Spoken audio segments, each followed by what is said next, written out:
really want to. Awesome. I can move that Telltale Games a little bit, so it's Telltale Games. Yeah, maybe.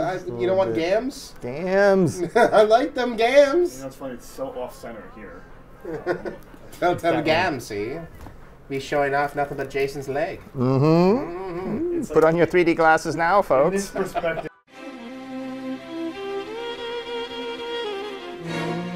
What's up, everybody? How are you guys doing? I am Ryann Weller, and welcome on into the Player Space, where we get to hang out with some of our awesome, cool developer friends. And speaking of which, we're here joined by Jason Latino. Hi. Hey. Good to be here. Yeah. Is that more chill? That was more chill. Okay. That was more like you can lean. choose. I'm overthinking it now. Yeah, I know, right? How do I do Well, the it's intro? your chipper intro thing where it's just like that's Would you rather be like, hey guys, Ryann Weller, right. Player Space. That player. Telltale. These developers, anyway, this dude, Jason Latino, whatever. That works. Hi, I'm Jason Latino. I'm the episodic director for episode 2 of Guardians of the Galaxy. I've been with the company for 6 years. I've worked on Wolf Among Us, Walking Dead Season 1, Season 2, Season 3, lots of Walking Dead, Michonne, and I've been with the company since Jurassic Park. This is a really fun project. I hope you enjoy it. All right, so we're going to be playing this time on our faithful Xbox controller. Last time, if you remember, I blamed all my mistakes on having a PS4 controller in my hands.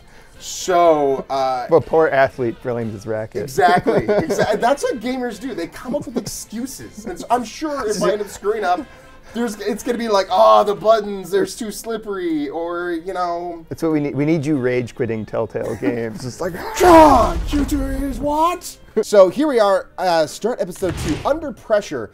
Now, of course, we get the song reference. Yeah. Now, did you have any say in? Did you get a chance a vote?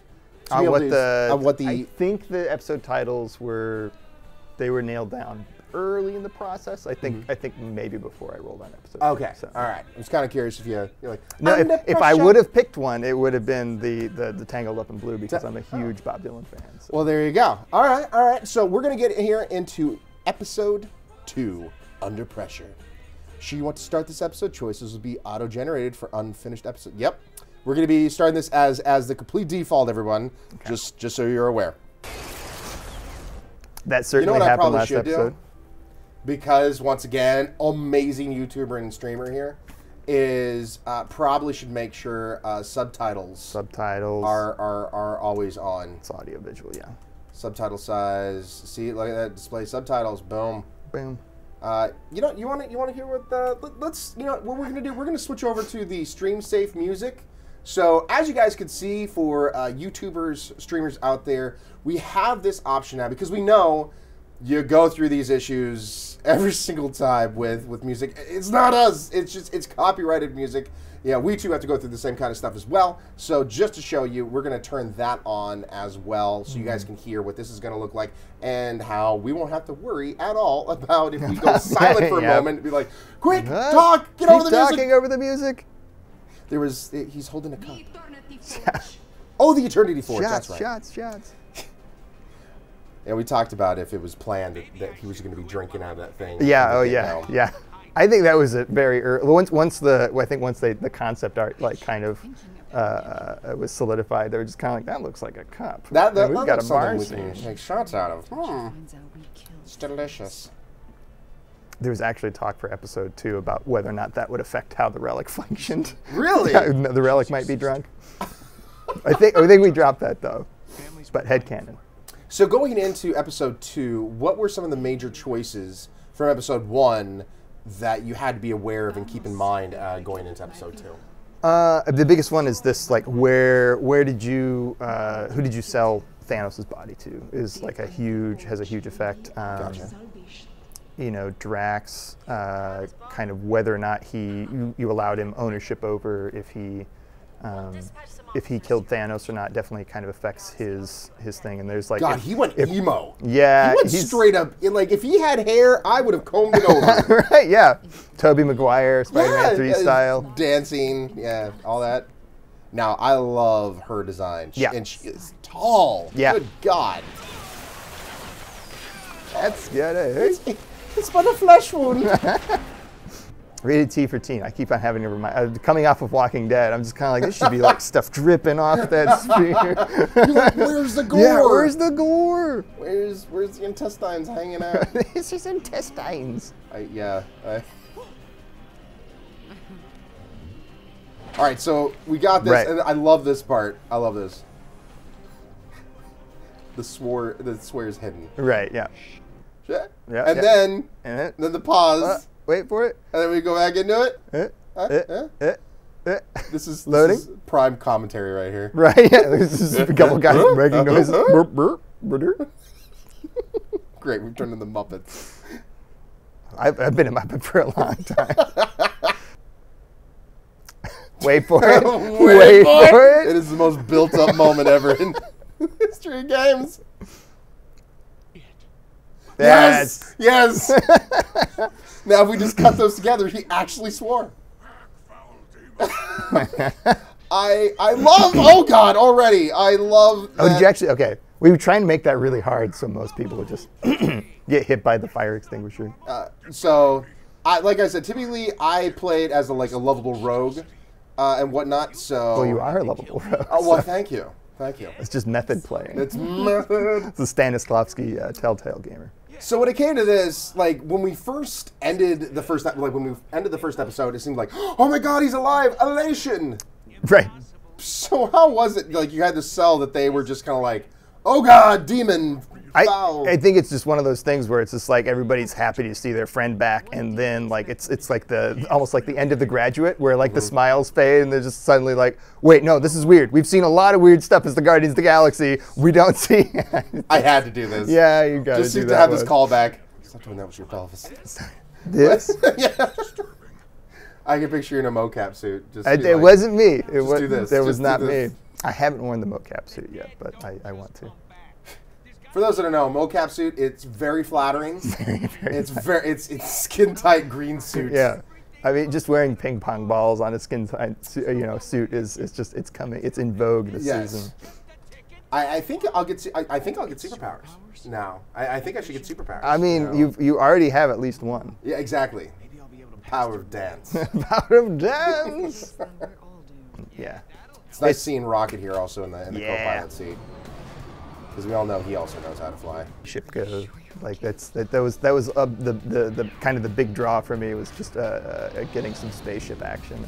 So how hard technically was it to get the spaceship? It wasn't actually easy, but we managed it, and I'm pretty happy with the maneuvers that the Milano's allowed to pull here.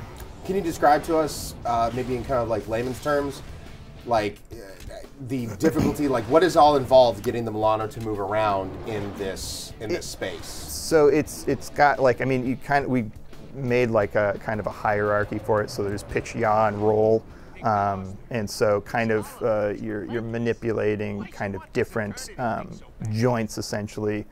In order to get on, like kind of, it's a lot like a puppet, where you just kind of have these different manipulators, and that you're doing that, and like we had animators focus on other things. So our cinematic team really did most of the kind of the Milano maneuvering, like and spaceship performance, as it were. The Drax actor, he's a really funny guy. If we do the Nova Corps branch in this, he does one of the Nova Corps officers too. And it's so weird that he does Drax and like this really Poindexter, like play it by the books kind of Nova Corps. Now, what would you say here? We're all gonna die. Of course you would. Well, there you go. Maybe not Peter. But yeah, it's so like we did a lot of Drax kind of comedy on this with the VO. Like he would deliver a line, there'd be a natural pause, and then we deliver the rest of the line, just because like there's so many of these moments that are just kind of like Drax going on his own little kind of rabbit trail, and just like allowing people to respond to like Drax just kind of spacing out, expounding on his own little kind of Draxisms. So is there any particular character after the first episode? We've really focused heavily on Peter, of course, rightfully so, establishing, with the Eternity Forge and everything else. Once again, I just love our intros with the title. Yeah. What characters did you want to bring more to light here in the second episode? Definitely Rocket. You know, we're trying, like, as you can see with like the episode title screens. You know, we're trying to give a little bit of a spotlight to each of the Guardians across the season, and so this one's kind of definitely like kind of Rocket focused. Gotcha. So he's gonna have a little bit more to say. Under pressure. I did learn that if you want to get the most out of your art team, you say make the planet look Blade Runner-y. And you know, now Yep. you say it, indeed it does. It definitely has a Blade Runner feel. I feel like it's pretty much, and there's some kind of like Kirby-like shapes and stuff like that in the background, which I love those. And the neon lights. What? Oh, directed by Jason Latino. Yeah, there you go. I really love the lighting on Yondu right here. Yeah.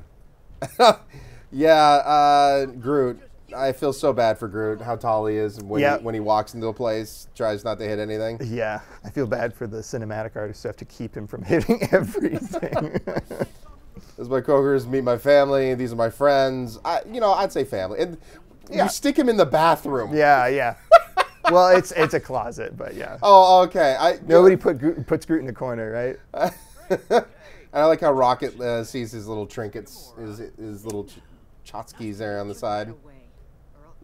Yeah, was there any influence to Yondu from the movie in this? Oh yeah, I mean, like the Yondu from the comics is a little different, so we wanted to go with something that's like the take on him from the movie felt very grounded, and just a little more accessible than because like even I think the Yondu in the comics hasn't been on the Guardians in a while, so. Now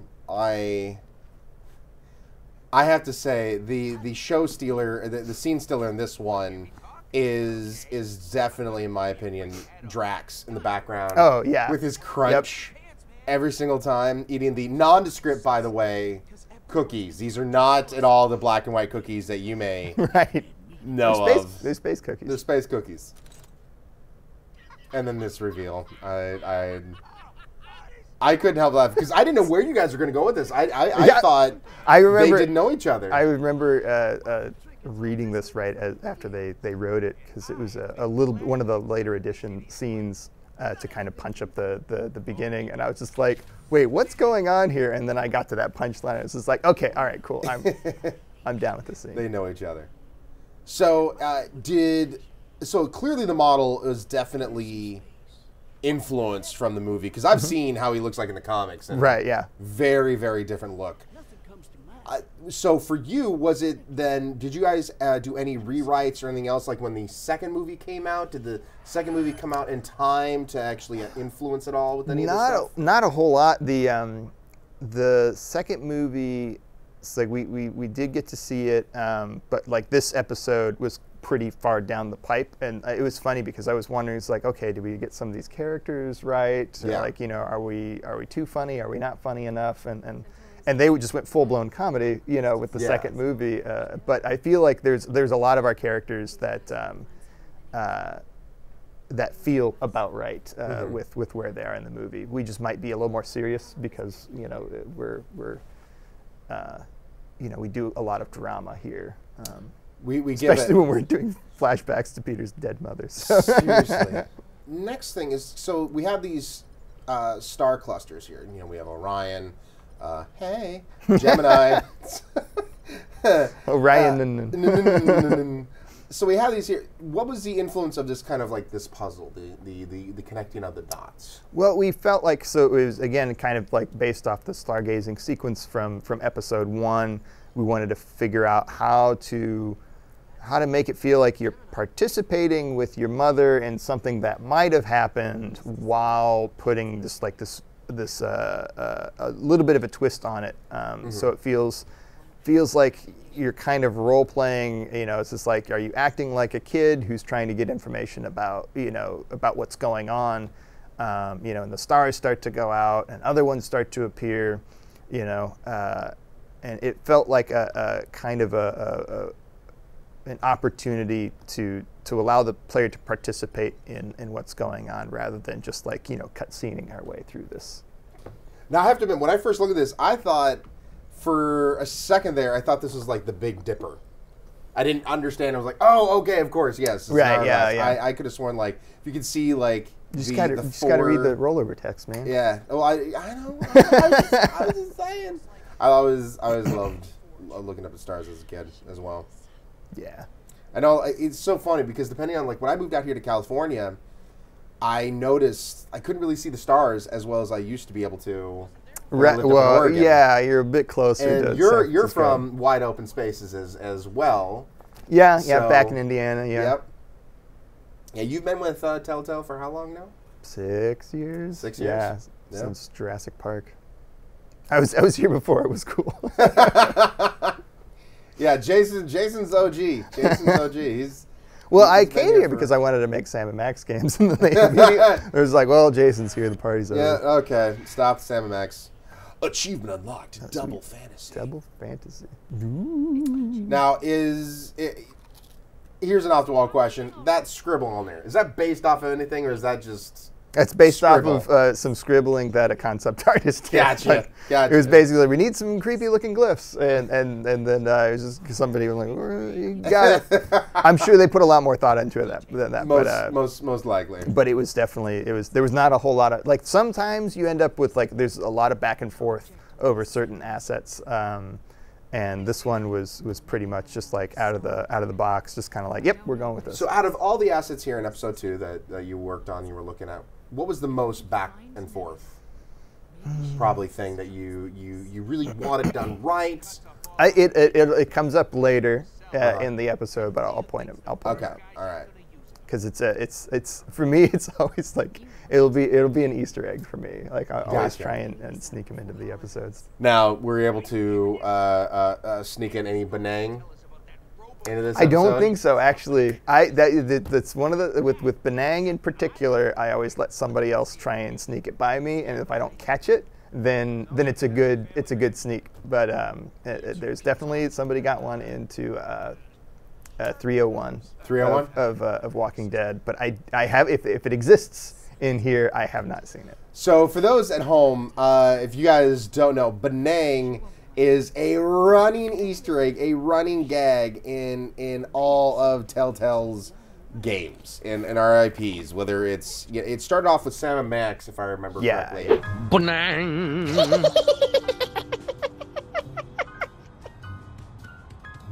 Benang. Benang.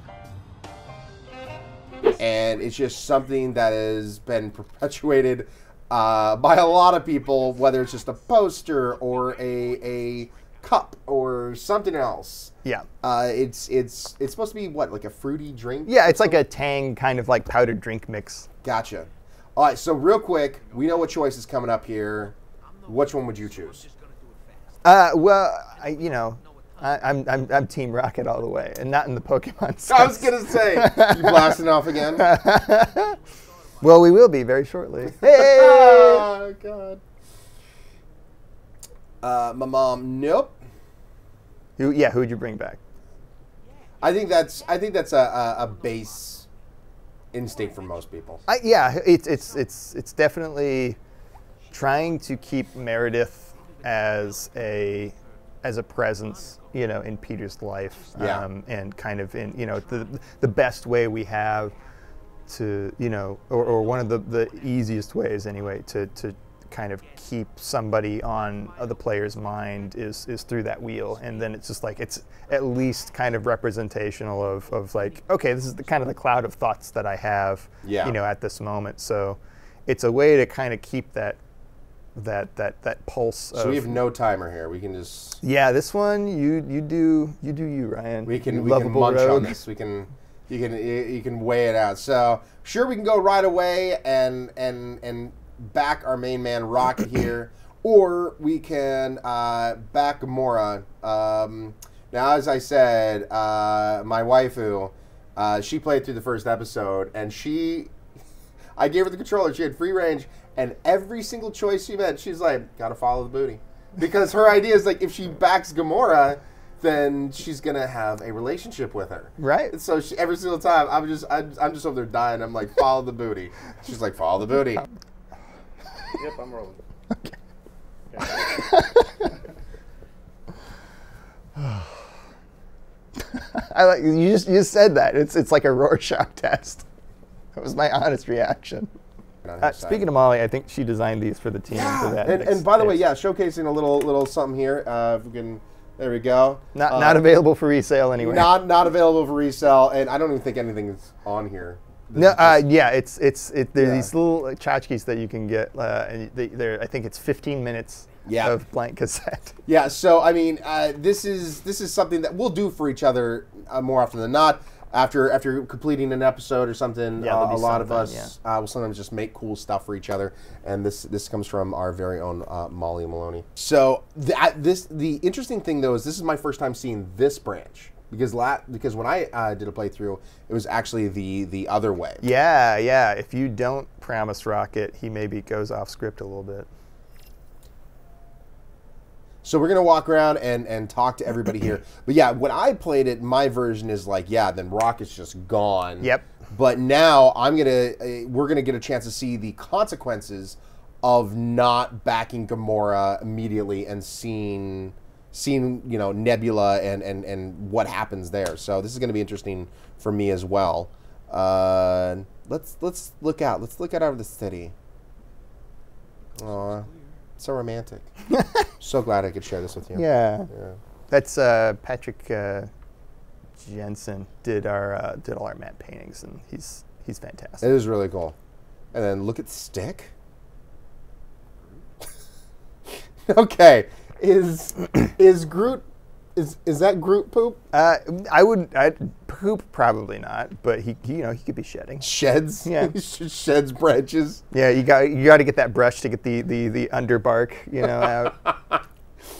And then we have Candy. There's once again, and this is a running joke because I remember clicking on Candy in the previous episode as well. Maybe by the end of the season we'll find out who's been eating all the candy. Yes. Oh yes. I like all the stickers. That's on it. I don't know what this does when you have it in the stream of music mode. I'm kind of curious as well. So what you guys are listening to right now is royalty free. Now typically, right here you would be hearing, do you remember what song would be playing?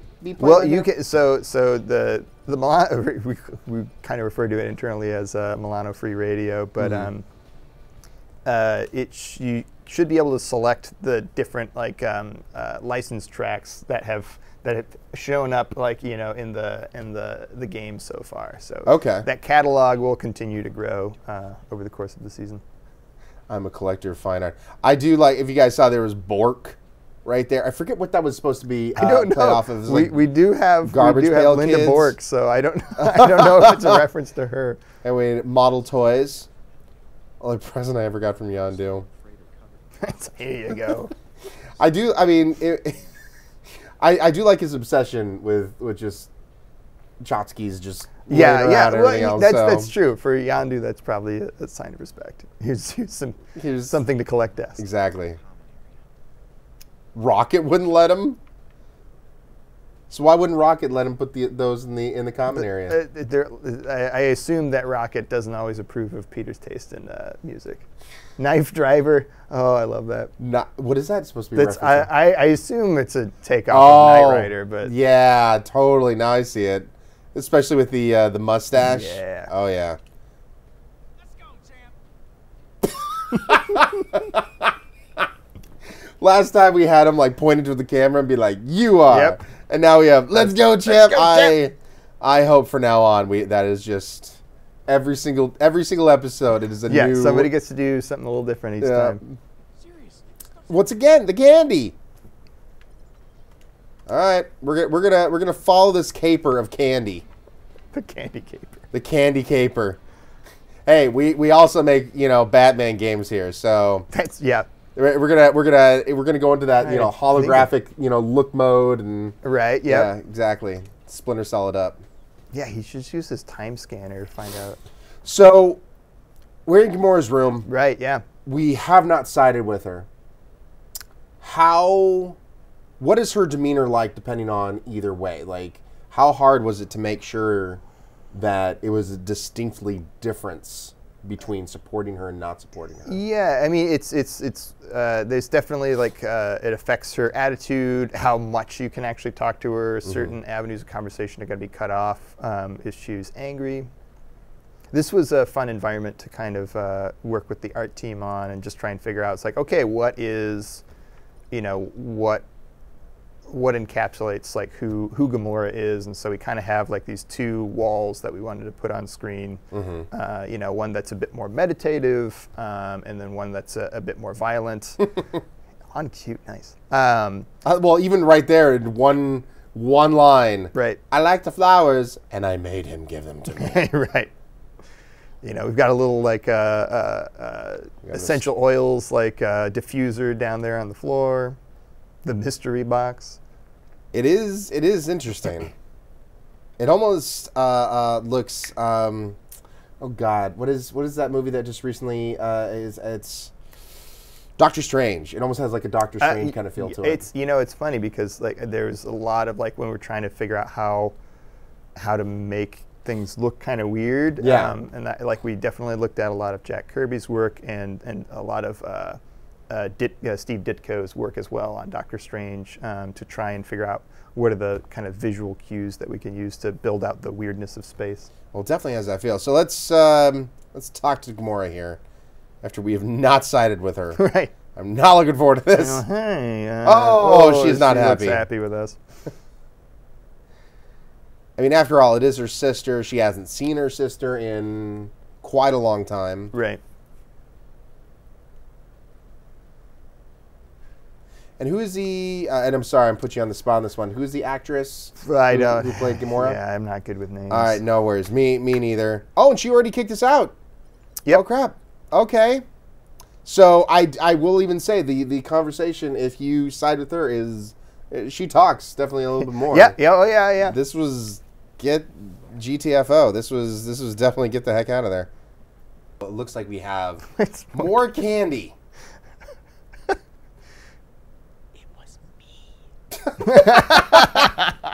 So that was a great reveal. There you go. There you go. The person Candy eating cane all for the solved. candy. Right now, people's are like, mind blown. Yep, it's like with the Memento. We just Chris Nolan you. Do you guys need a moment? Do you guys need a moment of silence or something like that, just for that big old reveal? Yeah, I know. I mean, if your minds are blown right now, it's Telltale. Hit the pause button, take a breather, grab a cup of coffee, orange juice, soda, whatever, and then come back here when you've recentered yourself for that amazing reveal. The candy caper has been solved. We should have named the episode The Candy Caper. Oh my God. That would have been... There's no song called The Candy Caper. That would have been perfect. All right, so I feel like before we go upstairs here, let's go talk to Rocket. I mean, like, just the amount of detail that... Yeah, this was... so it was, we try and kind of personalize the space, and this was kind of just an engine room for a while. Very like it. I also think that hallway is one of my favorite pieces of environment. If you walk back out in the hallway, it's like all the piping, all the surfacing, and the textures. Like there's just a lot going on just this one little hallway. That is true. And our art team just does a fantastic job with these environments. But so they worked on the engine room here.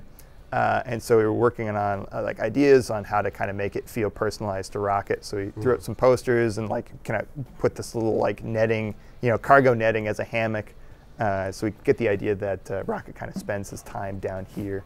So let's talk to Rocket here. Is clearly not okay. I'll leave you alone. Later, Quill. All right. Well. Really? Anything else? Back again? Yep. Thanks for the talk. Thanks for the talk. All right. One more time? One more time. Yeah, nice. Have a drink on you. Noted. Thanks for the talk. Thanks for the Nice talk. Okay. Okay. I just wanted to see if there's anything, because I'm You're one of those guys. as well as a classic point and click adventure gamer.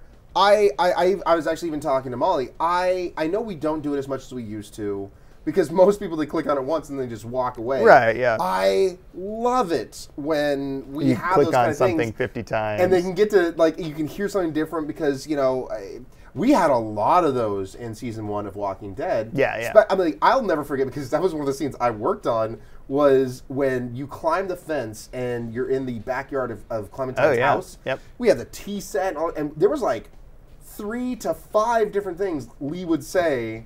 But most YouTubers I watched play that, they wouldn't even click on it. They're just like, nope, Just gotta walk go right gotta by go it. back. And I'm it's like, oh, my hard work. all that stuff. But why did I suddenly go, yeah, Scoob? Like Scoob. But yeah, and so I really do enjoy that when we do end up having those kind of moments in our games where we can click and maybe get those little funny moments. Yep. In more. It's a great place to bury Easter eggs. Yeah. So, all right, we're gonna give a little behind the scenes kind of thing. Even when we've had a few moments where it's looked like Peter has gone from the bottom of the bridge to the top into the pilot seat. Those are 2 completely different scenes, aren't they? When we're on the lower deck and then when we're up here, yeah. Yeah, there are 2. So what do you see? We've had a few times where there's a loading screen. We've had a few times where there hasn't been a loading screen. How much thought goes into where those loading screens go?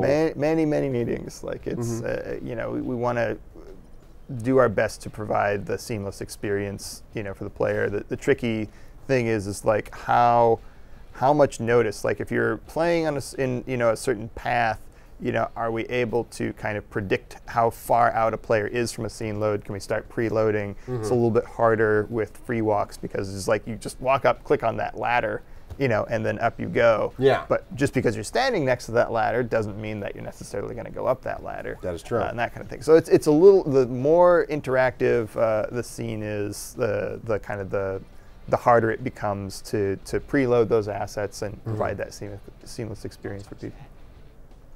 I do love how also we're paying homage to Yondu and Peter having like the same kind of jacket almost. Yeah, that's some great. It's not environmental storytelling, but visual storytelling by the art team. And I do like that we have. Okay, now here's something. Now, movie 2, Yondu. I will definitely have to say stole some of the show in movie 2. Yeah, the actor did an amazing job. How much would that then? Because we have what we like to call live development. It's pretty close, yeah. How much does that then impact some of our choices when we notice, like, oh crap, some people actually really liked a particular character? Yeah, I mean, it definitely factors in. You know, what it's not just what audiences respond to, but what we respond to. And it's like it's. You know, as an artist, if you can't move yourself, if you can't, if you're not moved by the product that you're making, then it's not going to move others. So there's definitely a little bit of an internal barometer that we keep on these things, and how we respond to the movie is going to dictate how we choose to execute these characters as the season progresses. But yeah, I mean it's an evolving, it's a movable thing. It's. You know, it's we were talking, you know, before the recording, just like I know this episode as a bunch of tangible, you know, changeable files and that kind of stuff, and then once we GM one of these bad boys, then it belongs to the public, and you know. Now, for the layman's term, what is GM? GM Goldmaster, yeah. Goldmaster. Which is that is the product that is going to be public facing. Gotcha. Little sneak peek for everybody. Everybody watching here is that before I switched over to become the show host, I've been here for almost 6 years, coming up here in June, actually. Good Lord. Again, midsummer, yeah. And so I actually, before I switched over, I was working on a lot of the rocket stuff here that we're going to be coming up to as well. So I do have a little background information in here, so spoilers! Questions that sometimes ask when you're interviewing somebody you already know the answer to. But Jason here, being the amazing director he is, I requested, I wanted my last scene to be more of a serious nature, and he definitely delivered. Definitely allowed me to have more of a serious moment. Ryan, being so experienced, gets thrown on action scenes a lot, and so we wanted to send him off with something emotional. Okay, here we go. Subject seems to be responding well to the program. Vital signs are good. Still no rejection of the artificial vertebrae or neurons. So when it came to the opening of the scene, you know, because now we're definitely getting into the meat and potatoes of Right. Rocket's background. How much thought and time and planning was kind of going into this whole introduction into Rocket and what he went through? Just that opening shot was like, you know, we did like several revs on even the just like that opening, you know, cutscene. The writing changed because just trying to figure out how to, you know, if you miss a certain piece of information and you're not seeing all of the medical, screens up in the background, you could think they're in prison. Yeah.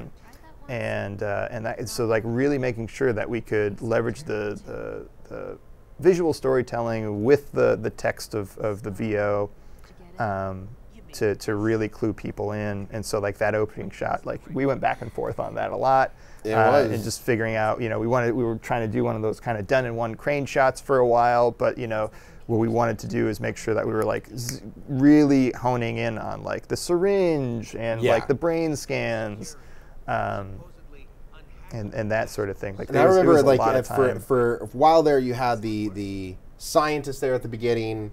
Yeah, and we were like, no, none of that. Yep. And then there was even a different way of shooting it. Wanted to make it look like maybe that they were in the same cage, and then there was a big reveal halfway through. Like just that shot where we just showed the door and like, you know, that they're behind these blast doors and stuff like that was originally the point at which we realized, hey, they were in different cages and they were both like kind of working on, you know, their own little gadgets to help them escape. Yeah, it's you know, interesting information isn't always clear information, and so it's just like that's like our design team really special, like gadget. Yeah, there we go. You know, our design team really specializes in the information flow and just making sure that the proper amount of interesting information is getting doled out at the proper pace, so the player can you know, ascertain what's going on, especially when we're just like throwing you into the middle of a flashback, you know, to a non-player character's know, memory and that sort of thing. So it's just like there was a lot of back and forth. And this is my favorite little joke here. Is the ear twitch. The ear twitch. Twitch. Twitch. And this, like I will say, even though we noodled with the opening of the scene a lot, like this part, like, you know, you've been on it from the beginning, it's like has changed very little. Like the first draft on like 80% of the scene is what we're seeing right here. Why do you keep doing that with your face? Nailed it in one take. I like how he does not understand the concept of smiling as of yet.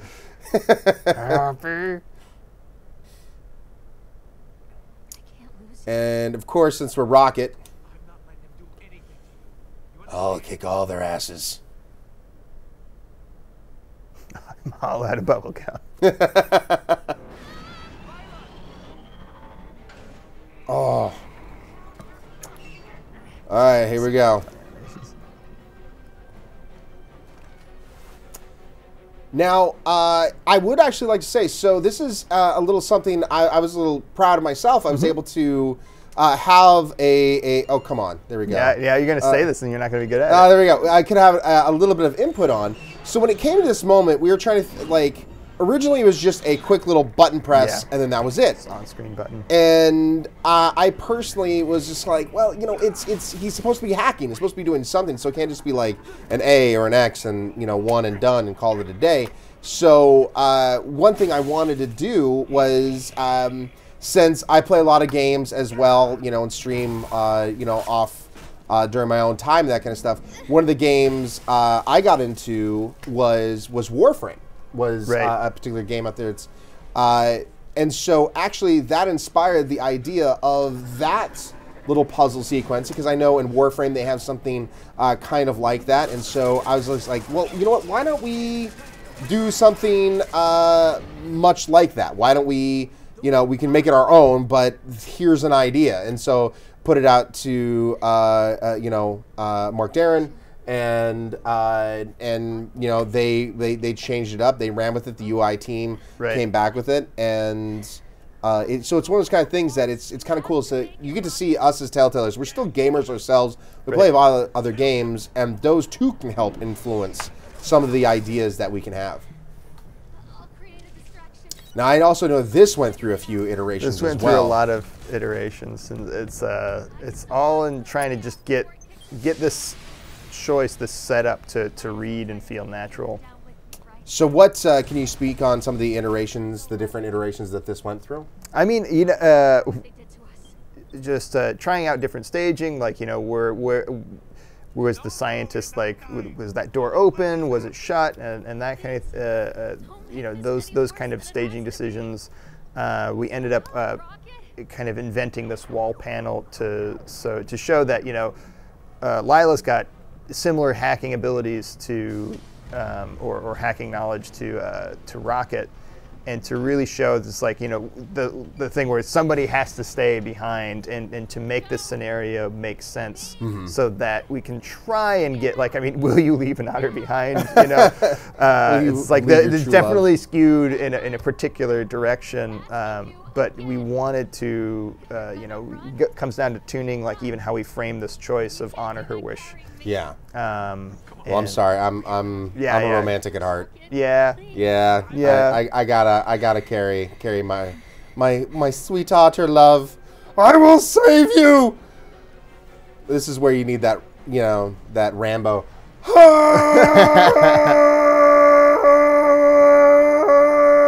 Okay.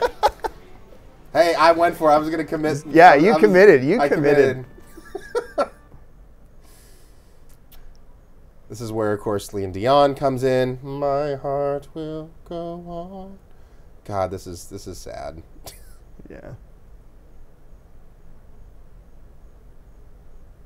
And this is actually legit gets me a little bit. It's because, well, I mean, I have had a dog that I've had to, of course, you know, put down, unfortunately, and it's just like, this is what it brings me back to. So sorry, yes, gonna make everyone cry now, but yeah, this anybody who's ever had, like, if it can hit you on many different levels, but for me it hits me on the level of, like, I had a pet that unfortunately I had to put down, and oh god, the old Telltale, haha, you're sad now.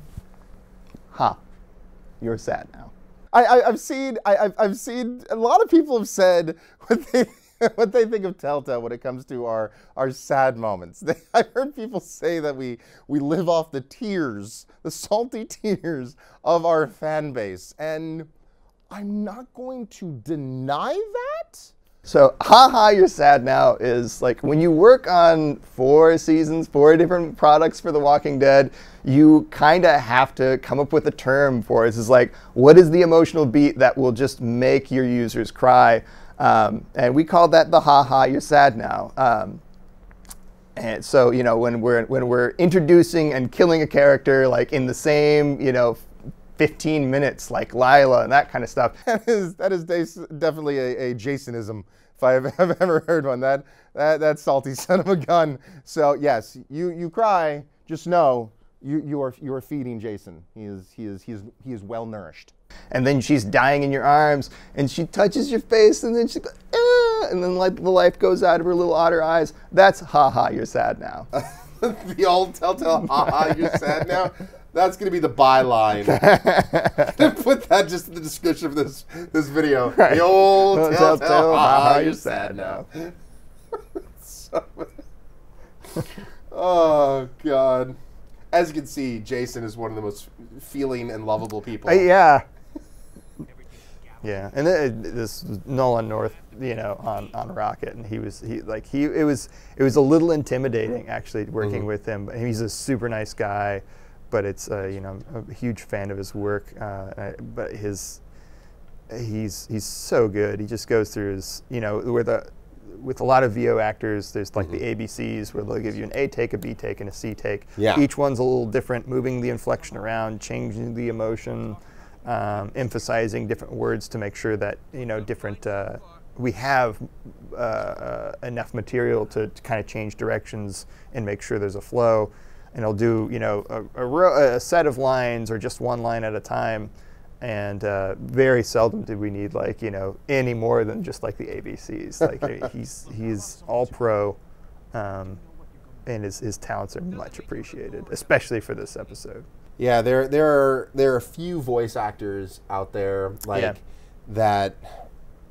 Like we're very lucky, I feel like here at Telltale, that we get to work with a lot of very talented voice actors.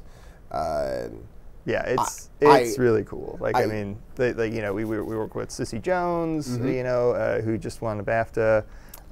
Melissa Hutchinson was up for one last year, and I forget if it was Kevin Spacey was up. Yeah, and so she's up against Kevin Spacey, which was amazing.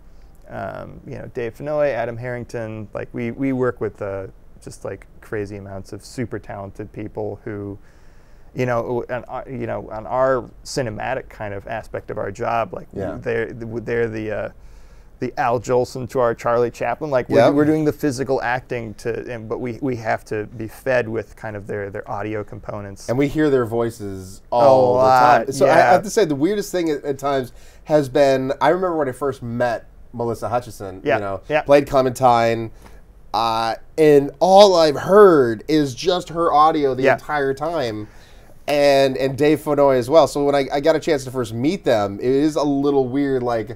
I'm hearing you guys now talking, and it's not in these little audio blocks that I can move around. This is strange. Yeah, I can't control you. Why won't you dance, puppet? It's such a weird thing to go I'm used to controlling right, you. Yeah, exactly. Move you around. So here we are with Nebula. Now, since so as you can see the base, and I even did this in my game, I told Gamora to reconnect with Nebula.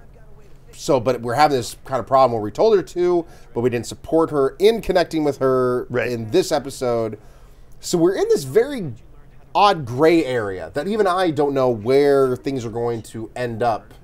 There's a special, if you really are just keep on choosing against Gamora's preferences in this episode, she'll just straight up tell you off. She'll list out she does remember that.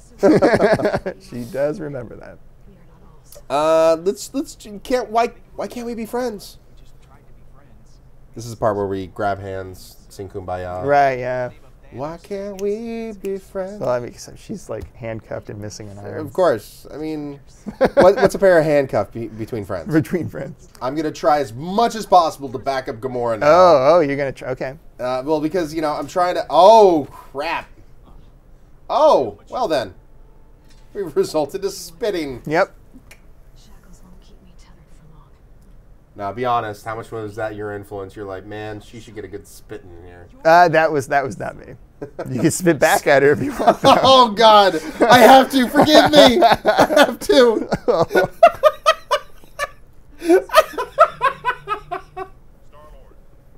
I didn't know that was an option. I haven't seen that before. That's in there. As you can see, we are the age of men here. Yep. We you spit on me, I spit on you. How dare you? And I'll spit back. Oh! Like I said, this is my first time seeing it. Last time we did this because we sided with Gamora, she pulled it out herself and gave it to Peter when I saw this. Yeah. So, jeez. Darn you, Telltale. Yep. No, and that scene can play out because you can have Gamora leave the room. That scene can definitely play out. So if I had her leave the room, then it probably would have gone back to the whole thing and possibly her taking out herself. Yeah. I mean, there's definitely some branched content there, and the way we're trying to weigh that decision is Nebula starts that scene by basically talking through you into Gamora. You see her kind of getting her hackles up about their shared history with Thanos. Her hackles. Hackles? What is he, 80? Get that hackles. You got my hackles up there. Here. Wait. No. Let me guess. He's looking at his phone, isn't he? Hackle. Any long, slender, often glossy feathers on the back of the neck of a bird, especially a male fowl. Hackles. The erectile hairs along the back of the neck of an animal, especially a dog. Hackle. A feather usually from the neck of a chicken used in trimming or fly fishing.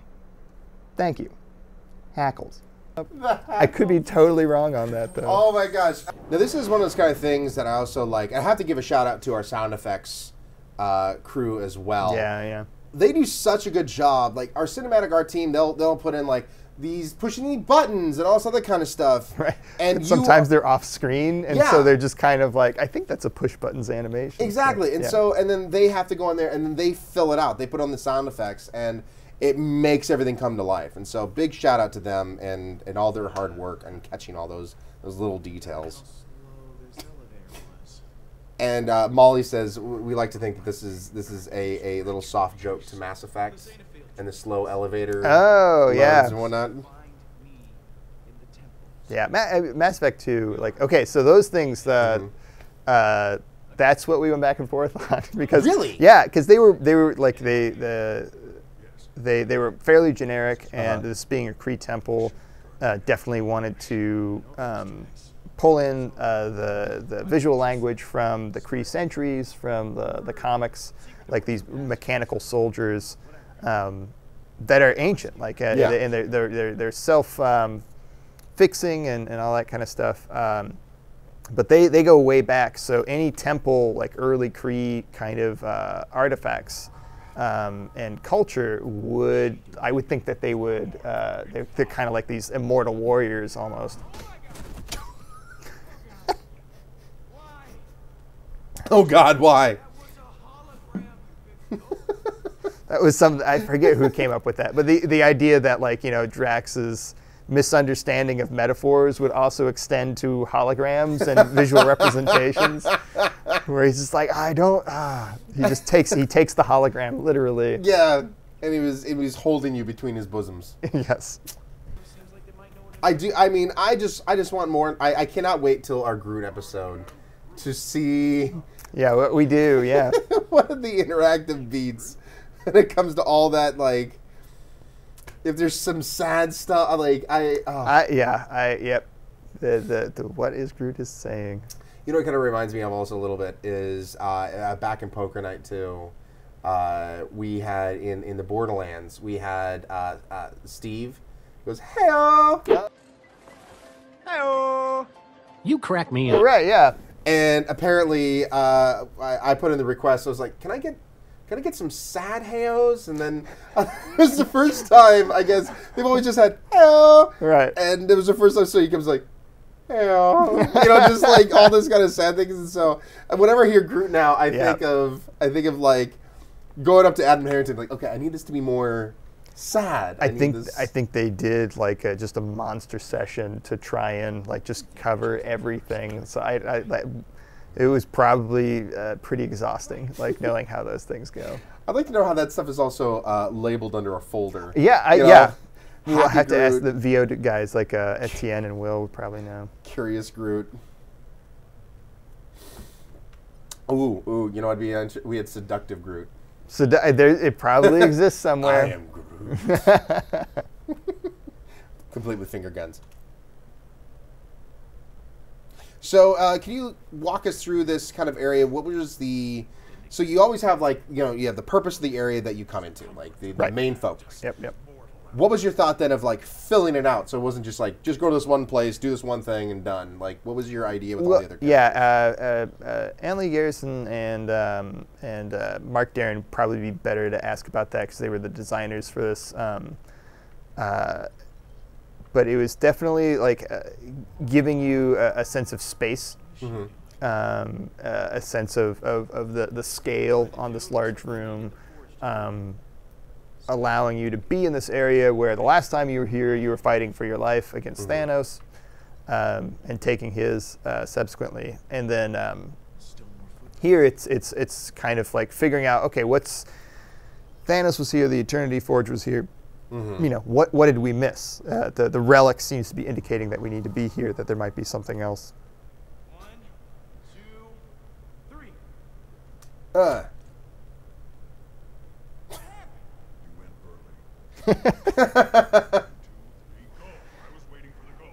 Was it This you was and fun. I who had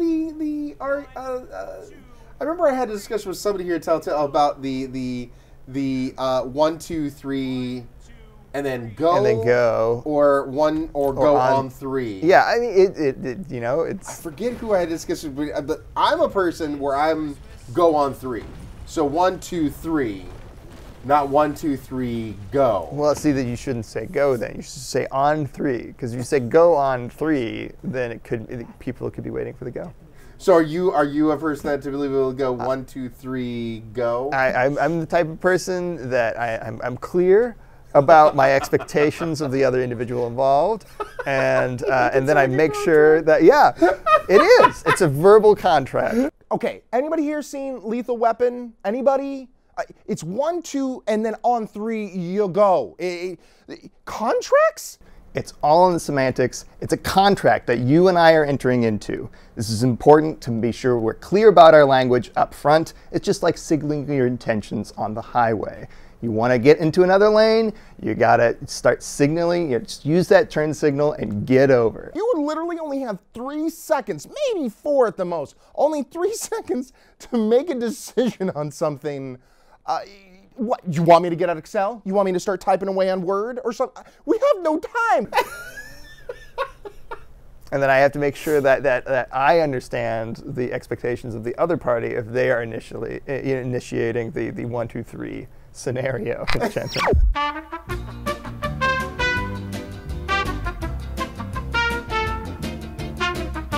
Hey guys, we're back! Yay! If it looks like we have changed drastically, I mean, you see his spray on 10. Right. Not a whole lot of time has elapsed outside of how to deal with one of those moments that all YouTubers know and love, where a camera goes down that's recording the main audio. And thankfully, once again, Murad totally on top of it. We maybe have lost, 5-10 minutes worth of content. It was my funniest stuff for sure. Yeah, I mean, like you threw that Yeah, if saddle you on thought me I'd and just then been- rode me around the studio here, and then there was that eagle, that bald eagle that came out of nowhere, Right, swooped yeah. down. Thank you, Ryan. I agreed to this.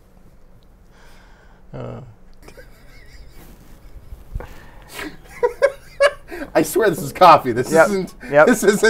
This isn't alcohol. Or is it? Okay, back to the game. So, all right. So we were back in this kind of space of just Right, rocket. back to the super emotional Back stuff. to the very emotional stuff. So this I have to say. I mean, it's one of those kind of things like, damn you, Telltale, damn us. Yeah. Because it is. Haha, you're sad now. Yeah, you're sad now. Yep. We're going to coin that for now, and I swear to God it's going to pop as an achievement at some point in time. Oh, yeah. One of these moments are going to pop, and it's like, Yeah. haha, you're sad now. I don't know who came up with it. It wasn't me. I can't like credit on that. I thought I could, but I can't. Yeah, I'm here for you. It's not going to replace I'll be there Lila. for you. Like, he looks so... like, my heart breaks seeing Rocket this sad. Yeah. Like, I'm not... It is something you're not used to seeing, and so it's just...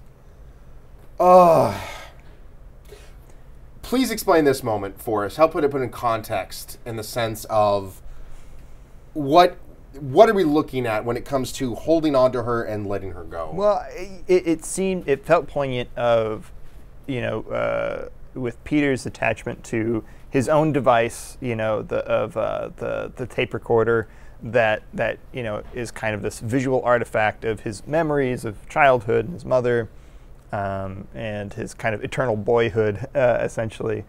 That we do a similar thing with Lila and Rocket's connection to Lila through the RISC computer that they built together. I believe you might even see it on the occasional close-up is that Lila's, like the battery that she throws you actually has her serial number from her vest on it, and that's I think it reads on the art somewhere in the inner workings of that device. And so just helping somebody navigate, it's like, this is a painful memory. Do you hang on to something that takes you back to that kind of emotional place, or do you leave it in the past and move on? I have to say also, another shout out to our animation team. They do such a good job, dialing in those emotions for our characters that we can switch to, especially Rocket's face. I find to be so expressive, just, the eyebrows and the mouth and the ears, and just how it looks so cool. I love this moment. I love this moment. Now, I'm kind of curious, the music, because I have heard the actual copyrighted license music. Yeah. That Yeah, I don't know what this is going to sound like. There's a lot of this that's, we try to cue up as best we could. There's some really, definitely check this out with the license track. Buy the game, play it. Yeah. Oh, crap! So who handled this fight scene here? This was Chris Rebert. Chris Rebert? Mm-hmm. I hear he does good things. He does good things. Good things. I think Camilla helped him with support and helping him get his dev chores and stuff like that into the game. Can you explain to him what we mean by dev chores? Yeah, basically just like a single file that we then chop up and disperse over all of the tinier moments of the scene. And I'd leave her in here. I would not let her go. I'm too trusting. She spit in your face. Yeah, well, we spit in each other's face. Okay, you're even now? I think we have an understanding, Don't make me spit in your face again. I understand. That's going to be on my business card from now on. It's going to be, Ryann Weller, don't make me spit in your face again.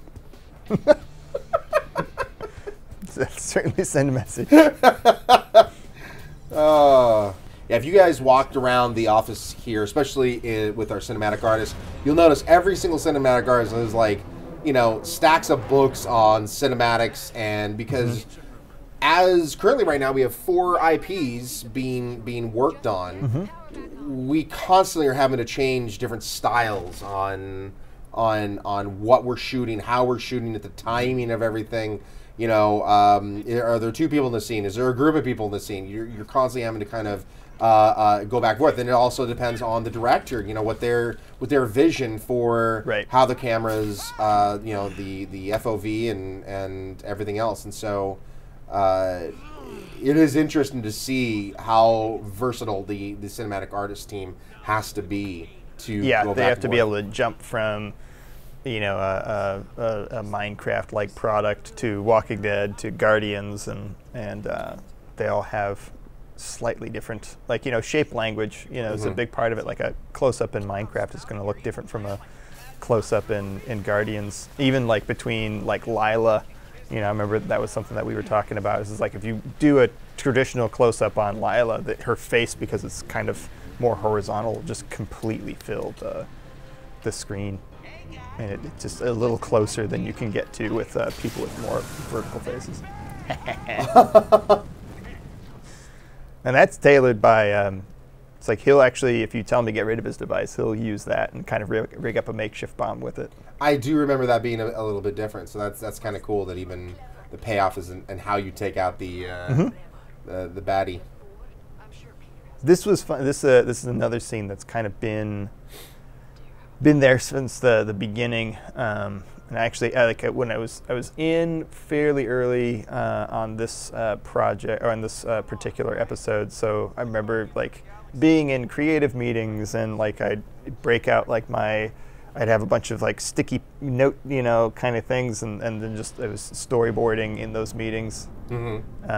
This particular sequence to try and figure out kind of what the best way to introduce this space was. Yeah, this temple is definitely unique, and so it's more of those hieroglyphics. Hieroglyphics, that word. That word, yeah. That's word, see? Kind of comes to life as the relic. It's kind of like the password. Oh, what is it? What is What? it? Tell us. Ah! There we go. Damn you! End of episode I 2. wanted to see what it was. Yeah, and those shots existed at one point, and then we just decided to give people just a tiny bit less information. So originally, Originally, you did yeah, show you'd, us a you'd little... see a nice shadowy figure in the endless white room. Surprised to get a double to translate the relic, or did you? The reason why you're seeing zeros here. Oh right, yeah, because it's all. We're not hooked up online here. Yeah, nobody. Yeah. Well, yeah. This There's no other recording is stats to happening draw from, before. yeah. We are happening before this is perfectly balanced stats. Yeah, right exactly. here. Well, Nobody has done this. We're in the majority and the minority all at the same time. Or our choices just don't count. Look at 100%. We are the 100%. Right. So it is going to be interesting to see where you guys land as well when it comes. Yeah. I'd be interested in actually for the people watching, if you want to comment after you've beaten this game. Hopefully you're watching this after you've beaten the game. I'd be interested in hearing what are your guys' stats. Where did you guys lean to? Right. 100%. Did you tell Rocket to keep the risk of it? This is actually one I'm going to be legit interested in hearing. Yeah, And not just that, like, what was your stat, but your reasoning. Because it is such... Some people can, like, take stuff and they're like, they have no emotional attachment, like, whatever, it's just things. And then, like my grandfather, I remember, like, looking at his house, he was, like, old war vet, and he had so much stuff in his house that, like, he was never going to touch again. But it all had memories and an emotional context to them. So it is interesting. Everyone seems to have that different feeling. So I'm going to be if you guys leave some comments below, let us know which side you picked and why. I'd be really interested in seeing. Next time on. Next time. I will admit also, every single time I see it next time on, did you ever watch Dragon Ball Z as a kid? Yeah. Every single time I see on anything, I was thinking, next time on Dragon Ball Z. Like that guy that is smoking like 20 packs of cigarettes a day. So that's all I hear when I see that. So we're back in the... You know what? It is something that Molly and I even discussed, and it is something interesting. Maybe you can give us, as a director, some context, since you had to help. So is this supposed to be like after the fact of the entire season? I mean, they're talking about everything in the past tense, so... Because it is one of those things, like, it's strange. Like, every next time on we've seen, it's always been them at the bar. Right. So it is something interesting that I think it's very different, because most of the time our next time ons have always been, showing scenes of the next time on. This is the first time I think we've had characters talking about it in a past tense. Yeah, because I think even Borderlands had like a kind of a frame story. Yeah. But that was all in game. I think the next time ons were still. Correct. Yeah. So could you also, I mean, I know you directed episode 2, but can you speak at all then, was there any direction given when it comes to dealing with these, as it's something that started in the first episode going to the second episode? Right. It was basically the direction that I was given. Was just this is kind of like after the dust settled, like somebody's trying to piece together like all the what led up to the monumental events of the season, and that sort of thing. It's always kind of felt like a frame story. Is it a frame story that we'll see? Is like, are we going to catch up to this someday? I don't know, but it's definitely something that we're talking about.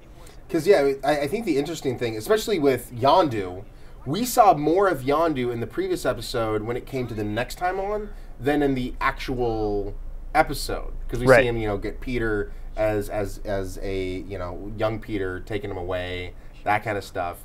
But then he's talking in the next time on, in the bar kind of thing. So it was always one of those kind of interesting things. You see all these characters just kind of like talking about their experiences, and it's like, wow, this is different. I like it. It's different. It is definitely different. Okay, so here's 2 questions, and this is what we're going to start doing on the show. Okay. For this episode, what was you know what? I'll ask the great old question. Do you like good things first or bad things first? Bad things, always, yeah. All right, so what was the hardest thing to work on this episode? Probably the ending climactic fight on the Milano. You've got Kree boarding. Star-Lord puts on his headphones, and we start pumping up that licensed track, and getting all the music to line up with the action beats. You know, an action scene that was designed like months before we actually knew exactly which track we were going with. It was so rewarding when it came together. It was also the most difficult thing in the episode, figuring out what we had to kind of slow things down to let the action catch up with the music, where we had to nip things away in order to catch up to the music, and just getting it just right and figuring out where we could hide any needle drops so that we could end right when the gravity shifts back and Star-Lord hits the floor on the bridge. I think it came together really well, but it was the best and hardest thing about the episode for sure. Cool. Well, Jason, thank you so much once again for joining us here. Do appreciate it. Guys, thank you so much for joining us. If you like that video, hit that like button. If you enjoy this new content that we're putting out, hit that subscribe button. And guys, do remember, this space is not just mine, it is yours as well. So I'll see you next time we welcome you into the player space. Nailed it. That's what you call nailing it. Boom. Boom. First take. First take. Oh, not multiple takes, but first take. All right. I'm just gonna stay in a little bit in the beginning just to make sure audio is okay.